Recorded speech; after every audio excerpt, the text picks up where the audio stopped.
마태복음 133번째 시간입니다.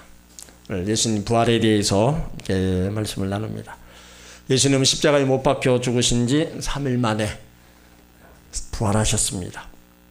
그러니까 역사 이래로 사람이 죽었다가 살아난 사람은 없습니다. 그러니까 모든 사람은 다 무덤을 향해 가는 나그네들입니다. 어떤 사람 죽고 살고 또 살았다 할지라도 또 죽는 그런 나그네 인생입니다. 그러니까 예수님만 죽었다가 다시 살아나셨습니다. 하나님의 아들로서 이 땅에 태어나서 우리와 함께 사신 그리스도, 분명히 십자가에 못 박혀 죽으셨다가 무덤에 안장되었지만 죽은 지 3일 만에 무덤문을 여시고 살아나셨습니다. 우리는 다시 사신 예수님을 믿습니다. 이것이 하나님의 능력이고 우리에게 소망이고 새로운 미래에 대한 약속입니다. 우리가 예수님 부활이 없다면 우리가 예수 믿을 이유도 없고 우리가 부활의 소망 아무것도 가질 수가 없는 거예요. 그래서 기독교가 왜 위대하냐? 바로 예수님 부활 때문에 위대한 겁니다. 많은 종교가 있지만 거기에 부활을 얘기하는 데는 한 군데도 없어요. 다 사람이 와서 자기 나름대로 교리를 만들고 그러다가 교주가 되고 우상이 되어서 그냥 또 그렇게 살다가 그냥 다 죽고 한 무덤으로만 그냥 존재할 뿐입니다. 근데 예수님은 무덤이 없다는 거예요. 왜 없어요?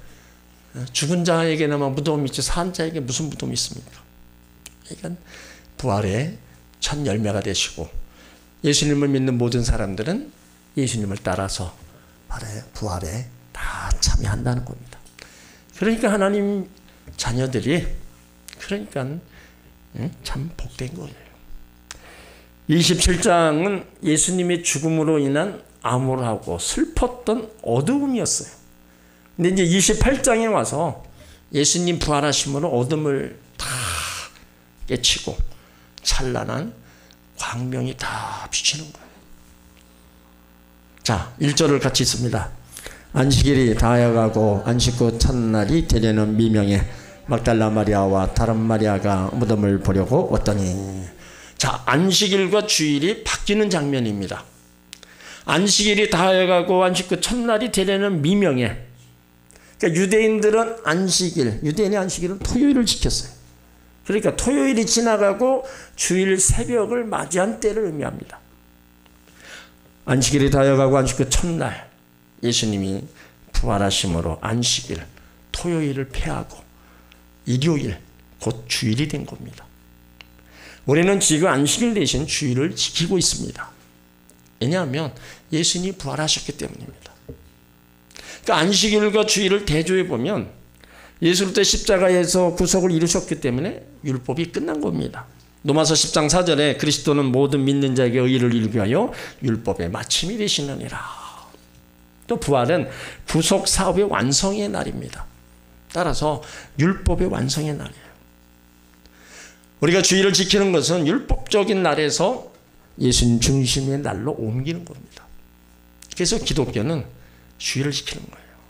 이 주일이 바로 예수님 부활을 기념하는 날입니다. 그래서 초대교회 때는요, 부활절 전야에 세례를 받고 오순절까지 흰옷을 입고 예배 참석했어요. 50일간 환희 기간이라 하여서 매 만찬식을 거행하고 부활 후 40일째 되는 날 예수님의 승천일로 정했어요. 그리고 50일째 되는 날을 성령 강림절로 지켰던 겁니다. 자, 안식일 유대계에서 시작되고 주일은 기독교에서 시작된 겁니다. 안식일이 율법적인 날이라면 주일은 은혜로운 날입니다. 안식일이 모세로 말미암은 날이라면 주일은 예수님으로 말미암아 다 된 날입니다. 초대교회가 주일날에 주님의 그 부활을 기념해서 이제 모여서 예배를 드린 거예요. 고린도전서 16장 2절에 보면 초대교회가 모여서 예배를 드리며 구제헌금을 모았다 이렇게 기록하고 있어요. 그리고 계시록 1장 10절에도 주의 날에 내가 성령이 감동하여 내 뒤에서 나는 나팔소리 같은 큰 음성을 들었다. 그러니까 사도 요한이 주일이 하늘문이 열리고 계시가 임하는 것을 본 거예요. 그러니까 주일 예배가 여러분 엄청 그래서 중요한 겁니다. 주일날 예배를 통해서 하늘문이 열려지고 말씀을 통해서 주의 음성이 듣고 기도를 통해서 응답받는 날. 그래서 주일 성수, 주일 예배가 그래서 중요한 거예요. 주일 예배 그렇게 강조하는 게 물론 다른 예배도 물론 중요합니다. 그렇지만 우리는 삶의 현장에서 일을 해야 돼요. 맨날 예배만 드릴 수는 없잖아요. 또 우리가 일하고 그렇지만 우리가 6일 동안은 열심히 일했다 할지라도 7일은 쉬라는 거예요. 쉬면서 그 주일을 하나님의 날로 정하고 하나님께 예배를 드리라는 거예요. 근데 그 주일이 때로는 그래요. 뭐 하루 일해서 좀 수입을 얻는 분들은 그날 내가 일을 못함으로써 그 수입이 없어진다. 물론 현실적으로 보면 그래요. 하루 열심히 일어나면 뭐 얼마라도 받겠죠. 근데 그런 개념으로다가 우리가 신앙생활하고 주일을 예배를 그렇게 생각한다면 여러분 그거는 평생 가도 주일 예배 못 드립니다. 마지못해서 우리가 예배를 못 드릴 때가 있어요. 그런 건 어쩔 수 없는 겁니다. 하지만 그렇지 않고서는 내가 얼마든지 주일 예배는 드릴 수 있다는 거예요. 그 주일 예배가 하나님이 제일 주의 백성들에게 쉼을 주고 또 회복을 주고 또 축복하시는 날입니다. 그러므로 여러분들이 그 식구들이나 우리한테도 주일 성수를 참 강조하셔야 됩니다. 한 번 빠지면요 14일입니다. 날짜로. 여러분 14일 동안 성경도 안 읽고 기도도 않고 그냥 세상에서 내일 하다가 교회 와보세요. 어색합니다. 교회 오는 게 어색해요. 매일 오는 거하고 그렇게 한 번 빠지고 두 번 빠지고 그것이 결국에는 점점점 멀어지는 거예요. 예배를 통해서 하나님은 은혜와 복을 더하십니다. 그렇기 때문에 우리는 하나님이 제일 기뻐하시는 이 예배의 삶에 우리가 절대로 등한해서는 안 된다는 겁니다. 그리고 주일에 성령께서 가장 강력하게 역사하시는 날입니다. 오늘 예수님 부활은 예수님을 사랑했던 여인들이 처음 목격했습니다. 그런데 예수님을 사랑했던 여인들은 부활을 믿는 사람이 아니었습니다. 그들이 예수님 부활을 확실히 믿고 무덤에 간 것이 아니라 그냥 인간적으로 예수님 사랑하는 마음으로 무덤이나 한번 보자 그런 심정으로 찾아갔어요. 그러니까 이 본문이 그들의 두 번째 방문입니다. 안식일상 율법상 안식일에는 행동을 많이 할 수 없게 되어 있었어요. 그래서 여인들이 안식일이 끝날 때까지 기다리다가 그 새벽 미명 새벽에 주님의 시체가 묻어있는 무덤을 향해 이제 뛰어간 겁니다. 마가복음 16장 1절에 그들이 예수님 시체 향료를 바르기 위해서 찾아갔다. 그러니까 이들의 사랑, 예수님에 대한 사랑이 대단한 거예요. 그만큼 예수님 계실 때 많은 사랑도 받고 은혜도 받고 문제도 해결받은 그런 여인이었어요. 그래서 살아있을 때나 죽었을 때나 변함없이 예수님을 사랑하는 마음, 그러니까 잊지 못하는 거죠. 우리가 사랑하는 이가 먼저 세상을 떠났을 때 어디 찾아갑니까? 예? 여러분 산소나 낙골당 안 가세요? 예? 사랑하는 이가 그립고 보고 싶을 때가 있어요. 그러면 찾아가는 것이 낙골당이에요. 산소를 찾아간단 말이에요. 그래서 요즘 뭐 성도님들 중에서도 그렇고 본인이 죽으면 화장해서 그냥 뿌려버려라 그렇게 얘기하시는 분도 있어요. 여러분 그거는 자녀들에게 잘못하는 겁니다. 자녀들이 부모가 그리울 때가 있어요. 생각날 때가 있다. 그러면 낙골당이라도 가서 한번 보면은 위로가 되는 거예요. 응? 근데 그런 것을 부모 입장에서는 또 부모 입장을 얘기하지만 자녀들에게는 그래도요, 그리울 때가 있고 생각날 때가 있어요. 힘들 때. 그러면 나도 모르게 찾아가요. 응? 그러니까 안 가는 거는 아직 그런 마음이 없어서 그런 거고, 여러분 나이 먹어보세요. 찾아갑니다. 안 찾아가는 사람 없어요.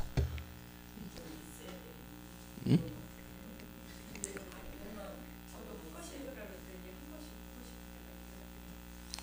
그러니까 보고 싶을 때 그냥 생각났다 지나가는 경우도 있지만 찾아가는 분도 많습니다. 오늘 여인들이 그거예요. 너무 예수님 사랑받으니까 무덤을 찾아간 거예요. 응? 뭐 여인들이 예수님 부활에 대해서 뭐 알기나 알았어요? 몰랐어요. 그냥 그 사랑이 그립고 그래서 무덤가를 찾아간 거예요. 그러니까 여러분들 자녀들한테 그런 얘기 절대로 하지 마세요. 응? 근데 목사님, 우리가 그전에는 이렇게 그냥 관체 갔다가 묻었으니까 무덤이 거기에 그리고 가는 의미가 있는데 요즘은 부재자 후딱 다 태워갖고 가만 갖다 놓는데 아니 그 함에 담잖아요. 담아둬요. 그래도 거기에 그 자리가 땅이든 낙골할 땅이든 그 자리에 있잖아요. 그러니까 그냥 그리워서 가는 거에 다른 의미가 없어요. 응? 거기 있으니까 가지. 없어 보세요. 어디를 가겠어요? 네? 아니 이거는 막벨라 아브라함도 그 자녀들 조상들 다 한 군데다가 모아놨어요. 한 군데다 장사했어요. 응? 성경도요.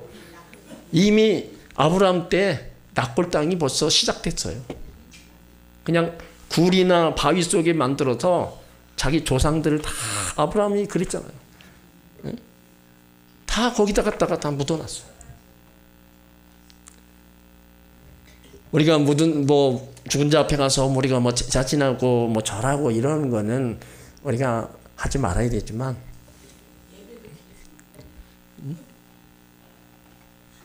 아무튼 여러분들 물론 여러분들이 알아서 하시겠지만, 한편으로는 또 그런 것도 있어요. 오늘 여인을 보면서 참 왜 찾아갔겠어요? 다른 사람 다 도망갔는데. 그러니까 이 찾아간 이유가 있는 거예요.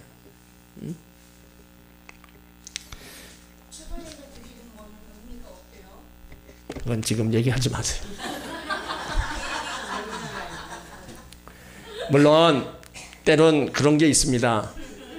이렇게 살면서 너무 아픔을 주고 상처를 주고 왼수같이 여겼던 분들이 그러면 절대로 안 갑니다. 절대로 안 가요. 그런데 오늘 여인들처럼 예수님을 그렇게 사랑하고 그 사랑을 받았으면 안 가지 말래도 갑니다. 그만큼 내가 부모에 대한 아픔과 상처를 가지고 살면은요, 멀어지는 거예요. 살아있을 때도 멀어지는데 죽었는데도 가까이 가겠어요? 당연히 멀어진 거지. 우리가 이 땅에 살아가면서 사람과의 관계 속에서 정말 어떤 관계를 가지고 살아가느냐는 죽어서까지도 그게 판명되는 거예요. 그래서 우리가 좀 큰 일을 하고 위대한 일을 하고 많은 선한 사업을 하고 간 사람이 죽었으면 다 안타까워하잖아요. 근데 그와 반면에 죄짓고 불의하고 사형수들 보고 안타깝게 생각합니까? 잘 죽었다 그러지. 똑같은 거예요. 사람과의 관계도 그만큼 어떤 관계 속에서 내가 지냈느냐에 따라서 죽은 이후에도 그리운 거예요. 그래서 우리는 이 땅에 살아있는 동안에도 사람이 그리운 사람이 되어야 되고요. 죽어서까지도 그분이 때론 좀 그립다. 그런 삶을 우리가 살아가야 되는 거예요. 그러니까 이 초월적인 사랑은 결국 예수님 부활의 최초의 증인이라는 영광을 차지한 겁니다. 근데 이 여인들이 무덤에 도착했을 때 여인들의 눈앞에 엄청난 일이 벌어진 거예요. 자, 2절로 4절을 읽습니다. 큰 지진이 나며 주의 천사가 하늘로서 내려와 돌을 굴려내고 그 위에 앉았는데 그 형상이 번개같고 그 옷은 눈같이 희건을 수직하던 자들이 저를 무서워하여 떨며 죽은 사람과 같이 되었더라. 예수님 무덤은 돌로 만든 굴입니다. 굴 입구에 큰 돌을 막고 그 앞에다가 로마 국권으로 임봉해 놓았어요. 근데 여인들이 무덤에 도착하니까 큰 지진이 나고 천사가 내려와 돌을 굴려치우고 그 위에 앉았다. 그러니까 천사가 예수님 무덤 앞에 지금 앉아 있는 거죠. 그 형상을 보니까 번개 같고 옷은 눈같이 휘었더라. 자, 큰 지진. 하나님께서 강림하여 역사하실 때 나타나는 특별한 능력을 증거해 주는 단어입니다. 그러니까 지진이 발생했다는 건 예수님의 부활에 하나님의 크신 능력이 함께 역사했음을 의미하고 있는 겁니다. 그리고 천사가 하늘에서 내려온 것은 구원받은 후사들을 위해서 내려온 것입니다. 구약시대에는 보혜사 성령이 강림하시지 않고 그냥 성령으로만 역사했기 때문에 성령에 대한 기사가 그리 많지 않습니다. 하나님의 신이 수면에 운행하시니라 이런 표현은 있지만 보혜사 성령으로 직접 표현이 없어요. 그러나 구약시대에는 천사들이 나타나서 하나님의 메시지를 인간들에게 전달하고 때로는 경고하기도 하고 위로하기도 하고 그런 역할을 천사들이 했어요. 예수님이 이 땅에 계실 때도 천사들에 관한 기록을 많이 볼 수 있는데 그 위에 예수님이 승천하시고 보혜사 성령이 보내신 다음에 천사에 관한 기록이 훨씬 줄었습니다. 그래서 최근에는 과연 천사가 있느냐? 천사는 구약시대만 있었느냐? 아니면 예수님 계시던 그때만 천사가 있었느냐? 이 논쟁이 벌어지는 거예요. 그런데 분명한 거는요. 지금도 천사가 있습니다. 자, 그 증거가 히브리서 1장 14절을 보세요.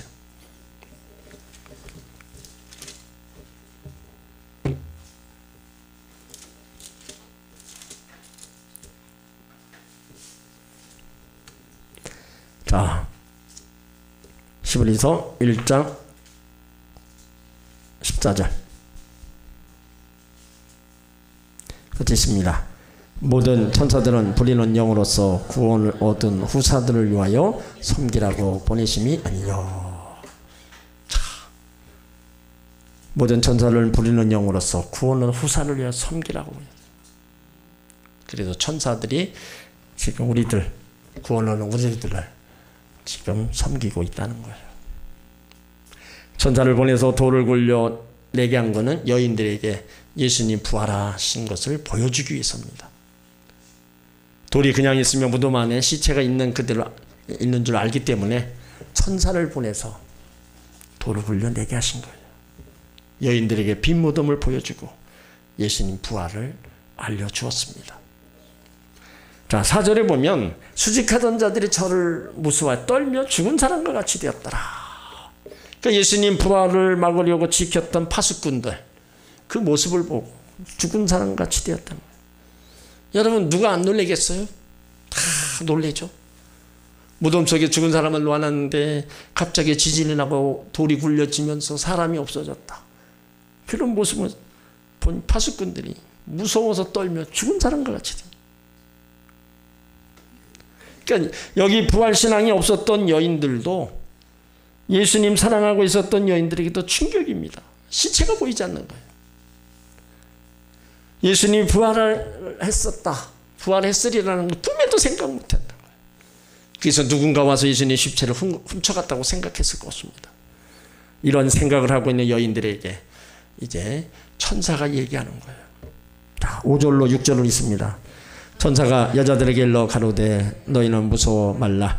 십자가에 못 박이신 예수를 너희가 찾는지를 내가 아노라. 그가 여기 계시지 않고 그의 말씀하시던 대로 살아나셨느니라. 와서 그의 누우셨던 곳을 보라. 천사들이 예수님 부활을 먼저 증거했습니다. 그가 여기 계시지 않고 그의 말씀하신 대로 살아났느니라. 그 다음에 그의 누우셨던 곳을 봐라. 자, 두 번째 증거가 바로 빈 무덤입니다. 그러니까 세상에 태어난 사람 치고 무덤이 없는 사람 없고 무덤 속에는 시체가 들어있는 거예요. 그러니까 예수님은 그렇지 않았습니다. 분명히 십자가에서 죽으시고 장사 지낸 바 되었는데 사흘 만에 부활하심으로 말미암아 빈 무덤이 되었다. 와서 그의 누우셨던 것을 보라. 빈 무덤을 보라 이거예요. 천사들은 예수님의 빈 무덤을 보여주면서 예수님의 부활을 확인시켜 주었어요. 그런데 5절에서 천사의 첫 번째 메시지가 부활의 소식이 아니었어요. 너희는 무서워 말라고 한 겁니다. 무서워 말라, 두려워 말라는 말이에요. 우리가 신앙생활하면서 우리가 불안해하고 두려움 이런 것들이 삶의 여러 가지 고난으로 인해서 접할 때가 많습니다. 우리는 이런 것들을 벗어날 수가 없어요. 살아있는 한 끊임없이 우리가 염려하고 걱정하고 불안하고 모든 것에 다 이런 삶을 살아요. 거기서 우리가 벗어나는 길은 다른 거 없습니다. 하나님 앞에 우리가 맡기고 기도하는 것밖에 없어요. 그래서 하나님이 우리 가운데 주시는 그 참된 평안함 가지고 우리가 신앙생활을 해야지. 그거 없이 계속 우리가 여러 가지 일로 인해서 불안과 근심 속에 살아간다면요, 이건 사람이 살 수가 없는 거예요. 그래서 하나님 자녀들은 끊임없이 나뿐만 아니라 가정에 자녀들에 위한 그 기도가 계속 있어야 된다는 겁니다. 그러니까 예수님만이 우리의 근본 문제를 확실히 해결해 주신다. 모든 것에서 나를 자유케 해주시는 분이다.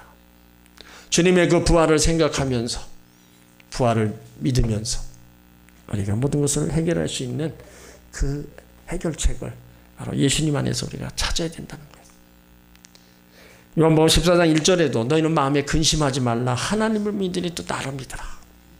그러니까 이런 말씀들이 우리가 힘을 얻는 말씀이고 우리가 그런 말씀들을 우리가 붙잡고 우리가 또 이겨나가는 겁니다. 우리가 예수님의 이런 삶을 하나하나 우리가 쭉 돌아보면 예수님은 이 땅에 계실 때도 뭐 가난하게 사셨고 머리 들 것도 없는 그런 삶을 쭉 살아가신 것을 이렇게 보면 결국은 그 약자 편, 가난한 자 편, 또 두려움과 근심 걱정에 사는 연약한 자들의 편에서 항상 예수님이 생활하신 것을 볼 수 있어요. 그러니까 그 고통과 그 아픔을 친히 다 당해봤기 때문에 그 당하는 사람의 그 심정, 그거를 또 다 이해하신다는 거예요.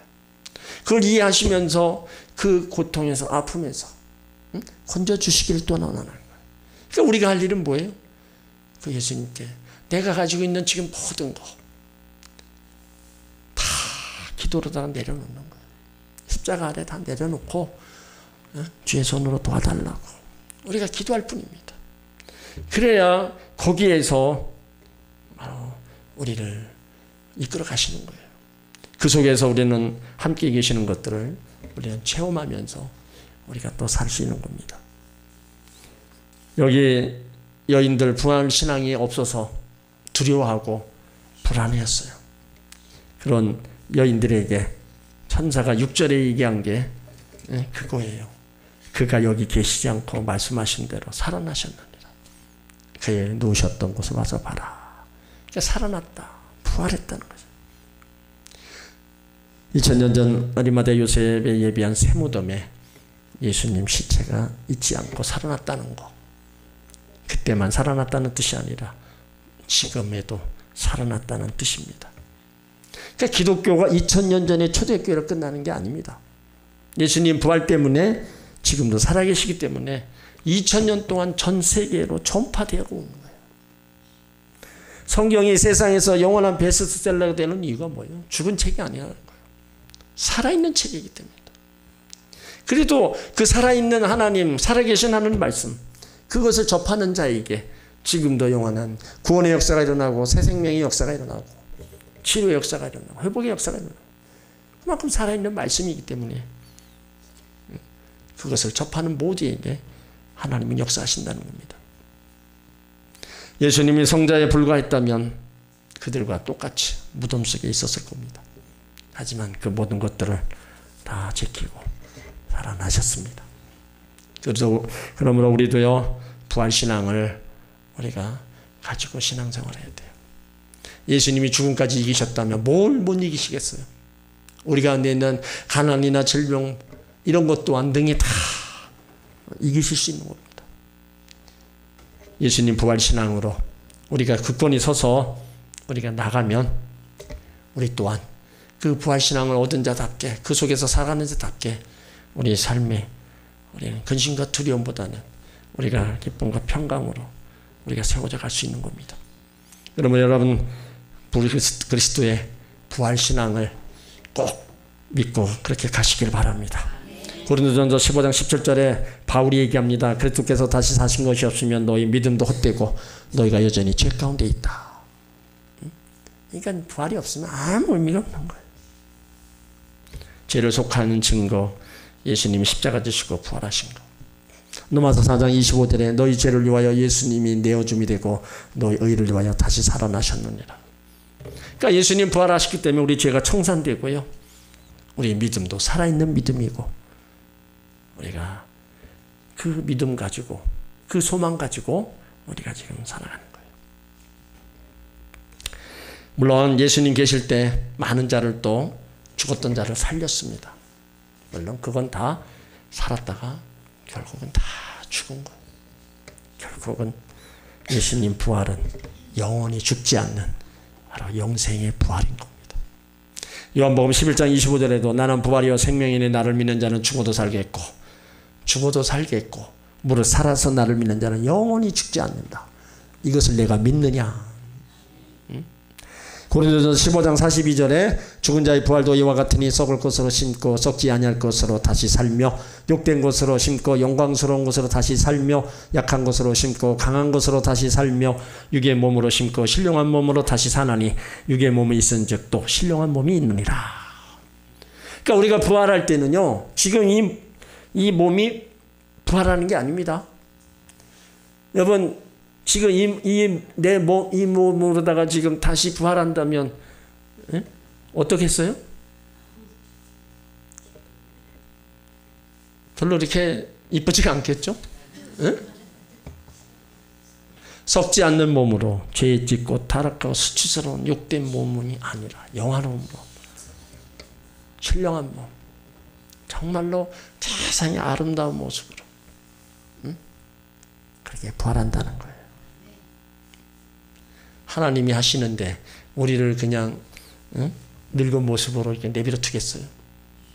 가장 아름다운 모습으로 우리를 만들어 주신다는 거예요. 그런 거 생각하면 우리가 죽음에 대한 두려움도 우리가 벗어나야 되고요. 이제 다시 하나님 나라 가서 영원히 산다는 것들 우리의 힘이 되는 거예요. 이제 여인들에게 천사들이 이제 당부를 하는 말씀이 있어요. 자, 7절을 읽습니다. 또 빨리 가서 그의 제자들에게 이르되 그가 죽은 자 가운데서 살아나셨고 너희보다 먼저 갈릴리로 가시나니 거기서 너희가 배우리라 하라. 보라 내가 너희에게 일렀느니라 하거늘. 한마디로 뭐예요? 가서 전하라는 메시지. 빨리 가서 예수님 부활 소식을 전하라는 거예요. 이제까지는 천사 메시지는 두려워 말라, 예수님 여기 계시 않고 부활하셨다, 승리했다, 그 메시지였는데 이 사건을 경험한 사람들에게 주시는 세 번째 메시지가 가서 전하라는 거예요. 그러니까 더 이상 무덤 앞에 있지 말라는 겁니다. 무덤을 빨리 떠나라는 거예요. 빨리 가서 전하라. 이 소식을 우리들은 가족에게 전해야 되고요, 형제들에게, 이웃에게, 친척에게 전해야 된다는 거예요. 이보다 더 기쁜 소식이 어딨냐? 전하라는 거예요. 천사들은 여인에게 제자들에게 가서 예수님 부활 소식을 전하려 했고 예수님은 제자들보다 멀리 갈릴리로 가시고 그곳에 가면 예수님을 만날 수 있다. 전하라. 여러분 이 갈릴리는요 예수님 복음사에게 본부입니다. 그곳에서 12제자를 택했어요. 다만 가룟 유다만 가롯 출신입니다. 나머지 11명은 다 갈릴리 그 지역에 있는 제자들을 다 택한 겁니다. 자, 8절을 읽습니다. 그 여자들이 무서움과 큰 기쁨으로 무덤을 빨리 떠나 제자들에게 알게 하려고 다름질할세. 자, 여인들의 영적 상태가 두 가지로 설명되고 있어요. 두려움과 큰 기쁨입니다. 극과 극으로 나와 있어요. 왜 무서워했어요? 너무나 충격적이기 때문에. 이성과 경험으로 지식으로 해석할 수 없기 때문에 어떻게 죽은 자가 살아나냐. 이게 두려움과 충격이었어요. 또 한편으로는 뭐예요? 큰 기쁨. 그 예수님이 살아나셨다. 얼마나 기쁘겠어요. 죽은 자가 살아났다. 그러니까 한편으로는 두려움도 있었고 한편으로는 큰 기쁨으로 이렇게 가지게 됩니다. 그러면서 이제 큰 기쁨과 두려움을 가지고 무덤을 떠나 제자들에게로 간 겁니다. 자, 9절 10절로 있습니다. 예수께서 저희를 만나 가라사대 평안하니요 하시거늘 여자들이 나아가 그 발을 붙잡고 경배하니 이에 예수께서 가라사대 무서워 말라 가서 내 형제들에게 갈릴리로 가라 하라 거기서 나를 배우리라 하시니라. 무덤을 떠나 달려가다가 부활하신 예수님을 만났습니다. 예수님의 첫 음성, 사랑과 자비의 음성이 평안하뇨 평안이 그대에게 있을지어다 축복한 겁니다.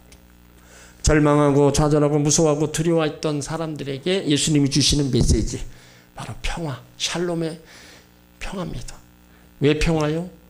예수님이 십자가로 승리하셨기 때문입니다. 예수님이 사탄의 세력을 다 꺾으셨기 때문입니다. 사망 권세를 다 무너뜨리셨어요. 그래서 이제 너희는 평강을 얻을 수 있다는 겁니다. 그러니까 이 평화는 세상이 주는 게 아니고 하늘이 주는 평화입니다. 예수님 두 번째 메시지가 무서워 말라는 거 있잖아요. 그런데 우리는 현실에 많은 두려움으로 우리는 살아갈 때가 많아요. 질병 때문에, 환경 때문에, 때론 자녀들 때문에 속상하고 때론 두렵기도 하고. 그런데도 예수님의 음성은 두려워 말라, 무서워 말라. 이 말 속에는요, 항상 내가 너와 함께 있으리라는 약속도 포함되어 있습니다. 그러니까 내가 항상 너와 함께 하니까 두려워하지 말아라. 무서워하지 말아라. 그런 거 있을 때마다 우린 다 예수님 찾으면서 그냥 도와달라고 우리가 도움을 청할 수밖에 없어. 그리고 세 번째 메시지가 갈릴리로 가라는 거예요. 거기서 나를 보리라. 왜 갈릴리로 제자들을 가라 했을까? 그러니까 예수님은 제자들을 사랑했습니다. 그래서 예수님 십자가 못 박이실 때 도망갔던 배신자들, 좌절하고 절망했던 제자들에게 다시 회복할 수 있는 기회, 축복을 주시려고 갈릴리로 부르시는 겁니다. 때로는 우리가 예수님을 배신하고 우리가 떠나도 주님은 우리를 버리지 않으십니다. 때로는 우리가 예수님을 십자가 못 박아도 우리를 용서하시고 다시 기회를 주셔요. 떠나는 건 내가 떠나는데 예수님은 기다리고 또 계신다는 거예요. 그러니까 항상 그 자리에 변함없이 계시는데 자꾸 우리가 주님을 떠나가서 문제라는 거예요. 여기 갈릴리에서는 어떤 곳이냐? 제자들을 불렀던 곳이잖아요. 3년 동안 사랑하는 제자들 훈련시킨 것도 갈릴리. 그러나 3년 동안 훈련은 그들이 다 떠나고 말았기 때문에 실패같이 보였어요. 뿔뿔이 흩어져 이제 다시 부활의 증인으로 삼기 위해서 갈릴리로 와라. 다 가서 빨리 제자들은 갈릴리로 오라. 예수님 명령하신 거예요. 그 속에서 다시 모든 걸 회복시키시고 새로운 사역을 또 예수님이 사명함을 주시려고 그대로 모이라고 한 겁니다. 그렇다면 그 현장, 갈릴리 현장이 지금이 어디냐? 바로 이 자리가 갈릴리라는 거예요. 우리를 이곳에 불러주셨어요.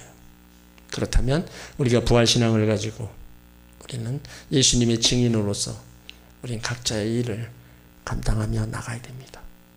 제자들만 부르신 게 아닙니다. 우리 저와 여러분도 다 불렀어요. 갈릴리로 와라. 하나님의 성전으로 와라. 이곳에서 다시 주의 사명을 위해서 달려나가라고 우리를 다 부르신 겁니다. 오늘 예수님의 부활의 여인들도 등장하고 이제 제자들을 다 부르시는 예수님. 모두에게는 다 두려움이었지만은 바로 우리 주님을 믿는 자들에게는 큰 기쁨, 부활의 큰 기쁨을 얻는다는 거예요. 죽은 자 가운데 살아나셨고 바로 너희보다 먼저 갈릴리로 가신다. 거기서 배울 거다. 그 주님이 오늘도 우리와 같이 계십니다. 우리 현장에 같이 계시고 우리를 돕고 계셔요. 그 주님이 맡겨주신 그 사명들을 우리는 또 알아야 되고 우리가 또 부활의 기쁜 소식을 전하는 우리 모두가 되시기를 주의 이름으로 축원합니다.